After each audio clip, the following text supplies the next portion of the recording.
Salam alaikum. Donc toujours dans le chapitre 5 qui est consacré à la couche transport, غادي نشوفوا في هذه la vidéo le protocole UDP. Le protocole UDP, c'est un protocole de transport de base pour les données entre différentes applications.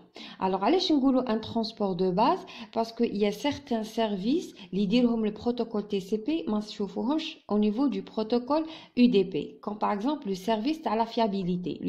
Le UDP n'assure pas la fiabilité. C'est pour cela c'est beau le UDP sous une autre nomination comme étant le protocole de transport non fiable. Le PDU au niveau de ce protocole est datagramme.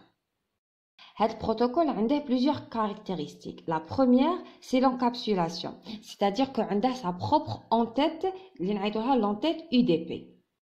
La deuxième caractéristique, c'est qu'avec le protocole UDP, l'émetteur il va pas établir une connexion mais il va envoyer les datagrammes au récepteur. Non, dans l'UDP, l'émetteur il envoie directement les datagrammes. Est-ce que le récepteur il est connecté, est-ce qu'il est en mesure de recevoir ou pas.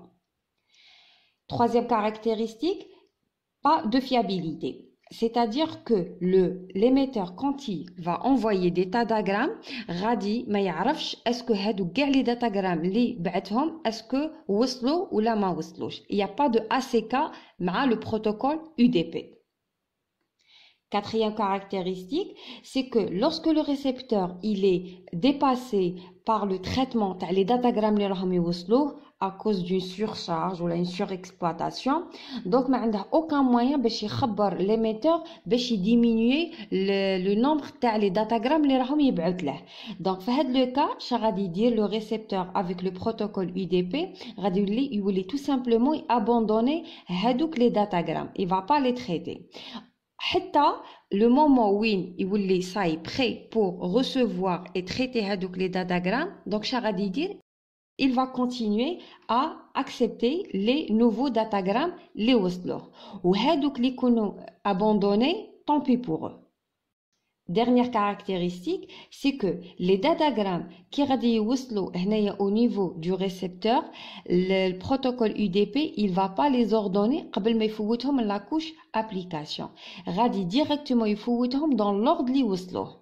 Ou si راكو تشوفوا كيما هنايا في هذا l'exemple, si il y a des datagrammes qui manquent, هنايا le récepteur ما عنده aucun moyen باش يعرف باللي il y a un manque de datagrammes, c'est-à-dire il y a des datagrammes qui ont été perdus parce qu'il n'assure pas l'ordonnancement. Car il faut savoir que grâce à l'ordonnancement, que le récepteur, le protocole TCP, يعرف شهما les segments اللي ما وصلوش.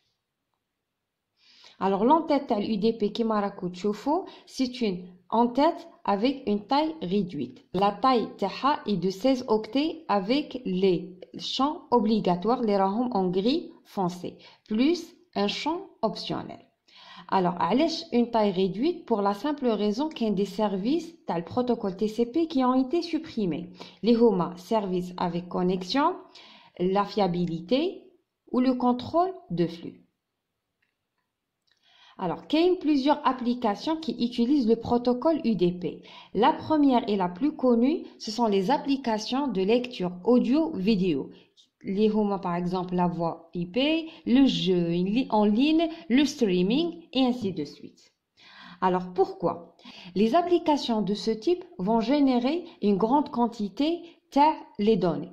Au bout de la vidéo précédente, le choix du protocole TCP ou l'UDP, il va se faire selon les critères principaux, la fiabilité ou la charge imposée au réseau. Dans la mesure où les applications de lecture audio-vidéo, elles vont supporter la perte des données, c'est-à-dire elles vont pas imposer la fiabilité. Alors, prenons l'exemple d'une lecture audio. Si un datagramme il est perdu au milieu, grâce au datagramme qui le précède ou le datagramme qui va le suivre, genre comme un flux continue. Donc le lecteur au niveau du récepteur ما غاديش يحس بهذيك la perte تاع le datagram. Donc ça c'est la première raison. La deuxième raison, c'est que le UDP il est plus rapide que le TCP. علاش? Parce que le protocole TCP, il impose des allers et retours pour assurer que les segments وصلوا au niveau du récepteur. Et راهي imposer هذوك الACK, c'est-à-dire l'émetteur envoyé ou يقعد يستنى حتى يوصلوا les ACK باش يعاود يولي envoyé. Par contre le UDP غادي envoyer directement بلا ما يستنى les ACK. Donc نقولوا le UDP il est plus rapide que le TCP. Il y a d'autres applications qui utilisent le protocole UDP. On trouve le protocole DNS. Alors le DNS, il utilise le UDP comme protocole de transport avec le numéro de port 53. Donc 53, c'est un numéro de port qui est toujours attribué au protocole DNS dans la couche application. كاين des protocoles d'administration réseau qui m'a par exemple le protocole SNMP qui utilise toujours le numéro de port 161. كاين le protocole DHCP. Le protocole DHCP, c'est lui qui permet à une machine d'obtenir une adresse IP de manière automatique. Donc le protocole utilise toujours le numéro de port 67 et bien sûr toujours le protocole UDP comme protocole de transport.